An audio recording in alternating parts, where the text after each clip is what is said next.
Bonjour, alors on va continuer notre tutoriel sur PHP. On va parler des instructions de contrôle. Premièrement, on va parler de l'instruction conditionnelle qui est le if. On va utiliser la méthode date pour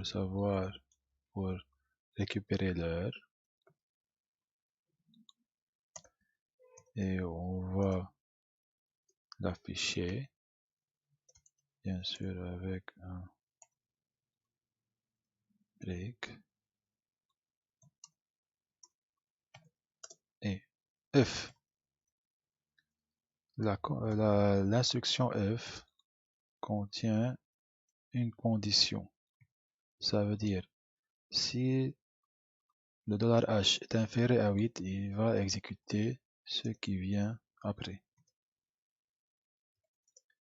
Il est trop tôt. On va voir. Il n'a pas affiché que 10. Pour afficher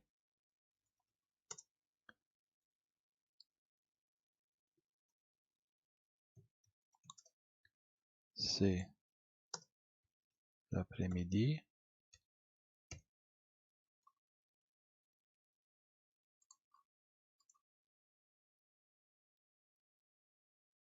Echo. Désolé. Ok, c'est l'après-midi. Mais si, c'est faux, car à 10 heures, nous ne sommes pas à l'après-midi.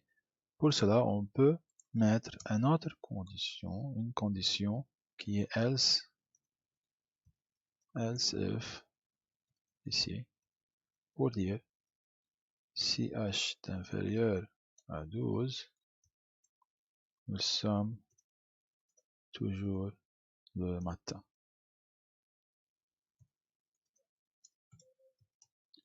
C'est le matin. Alors, on va voir. Et voilà. Ok. Pour un peu jouer avec ces instructions, on va manipuler un peu l'h ici. Moi-même, je veux mettre, par exemple, un 13. Ok. Pour voir les différents résultats. Alors, à 13 heures, c'est l'après-midi. Et comme ça, on peut mettre l'instruction F pour contrôler le programme, pour contrôler comment notre programme se déroule. De plus, il y en a une autre méthode pour écrire le F. $res égale $h inférieur à 8.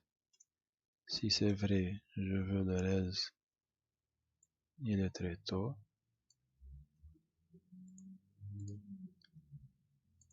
S'il est faux, je veux cet message. Et on dit echo. Ah, désolé. Et ici. Echo. $res. On peut voir maintenant. Ok. C'est l'après-midi, c'est l'après-midi. On peut mettre ici un echo pour séparer les deux résultats. Ok. Maintenant, c'est l'après-midi, c'est l'après-midi. Alors, on voit qu'on peut écrire le F comme ça, if else, ou bien comme ça. Tout simplement, on met cet opérateur ici, et s'il est vrai, il va utiliser cette valeur. Si c'est faux, il va utiliser cette valeur. Et comme ça, on peut faire des conditions d'une manière très simple, d'une manière très utilisable. Après le F, on va voir maintenant le switch case. Comment on peut écrire le switch case? On va switch $h. Ok, on va ouvrir les accolades et case. Case, c'est 1. On va faire echo 1h du matin. Point break. Case, par exemple, 2. On va dire CTRL-C, CTRL-V, case,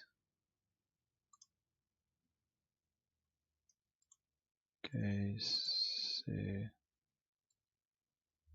on va faire toutes ces choses ici, ok, et tout d'abord on a le default, ok, echo plus de 14. Ok, on a le case 1, le 2 par exemple, le 3, le 4. Ok, on va mettre ici aussi 5. Bon, ici on va mettre 2, 3. Ok, on va plus de 3 pour faciliter les choses. Ok, qu'est-ce que le switch fait? Le switch prend la valeur H, ici $H, elle prend cette valeur et elle va comparer cette valeur à tous les cases ici. Si elle est 1, elle va exécuter cette instruction. Si elle est 2, elle va exécuter cette instruction. Si elle est 3, elle va exécuter cette instruction. Et si rien de ces cases ne sont pas égales à $H, elle va exécuter le défaut. On va voir maintenant. Tout d'abord, on va mettre un peu d'écho. Pourquoi pas un paragraphe. Et oh, ok. Tout d'abord, ok. Ici. Ok. Plus de 3 heures. Ok. C'est correct. Si on met l'heure ici, CTRL X, non, CTRL C, on va mettre ici à 1, remettre à 1, ok, c'est 1h du matin, ok. Elle fonctionne à peu près un peu que le F, mais elle a beaucoup des autres choses. Tout d'abord, il faut faire attention ici au break, parce que si je ne mets pas un break ici, je vais vous montrer comme ça, ok, il va exécuter, il va entrer ici, car c'est vrai, mais il va continuer vers l'autre case, qui est ici, et exécuter l'autre case aussi. Pour cela, il faut mettre des breaks ici pour supprimer la continuité de l'exécution. D'accord?